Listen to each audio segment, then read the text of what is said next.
morning, everybody. Just a couple comments here. I was just thinking that, everything we're doing in this show is to help people. It's about mental health and PTSD and all those kinds of things. It's about red flags and relationships and behaviors and all that kind of stuff. Sometimes you got a hard stop. Sometimes when you're acting out of character or you start slipping back into old ways that weren't healthy for you, man, you got a hard stop and change direction, change your path. And sometimes that's a drastic thing to do. Sometimes it's super hard, facing your fears, and, whatever's bothering you, whatever's coming out sideways, and man, it's you got to practice what you preach. For myself, for Shelly, for everybody involved in the show, we all got to do it. And everybody's a human being, and we all got to sometimes hit that hard stop. In doing that, it's interesting to see what happens, when you do that and what you realize. And one of the things I realized is there's different levels of being awake. You can be awake and aware, at least of yourself, but then as you become aware of everything around you too, and the people in your life, and what's good for you and what's bad for you, that's when you really make some big changes.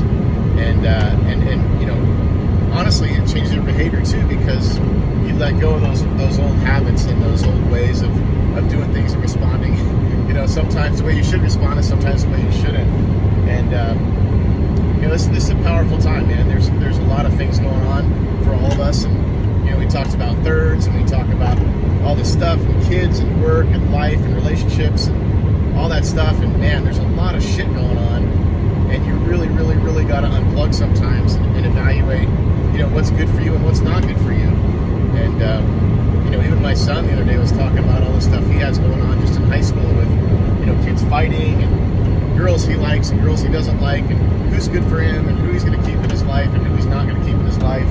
And it's just funny, how it starts so young now, and we don't even realize, we don't even pay attention to all the stimuli around us and all the things that are affecting our decisions. But I can promise this, that every now and then you definitely need a hard stop and reset. And if that means changing your path, that means you got to change your path.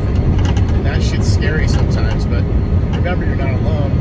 Remember that if you don't change your path, shit gets worse. It doesn't get better. Doing the same old things that aren't good for you, aren't healthy for you. And man, you got to make some drastic changes sometimes. So just a point when I was sitting here thinking, and on my journey, on my little adventure, or big adventure, who knows how long it's going to be, but it's just powerful, picking your path and picking the good or the bad. They say the light or the dark, the good or the bad, however you want to say it, but it's a choice, and that's what karma's manifested from, is what you choose.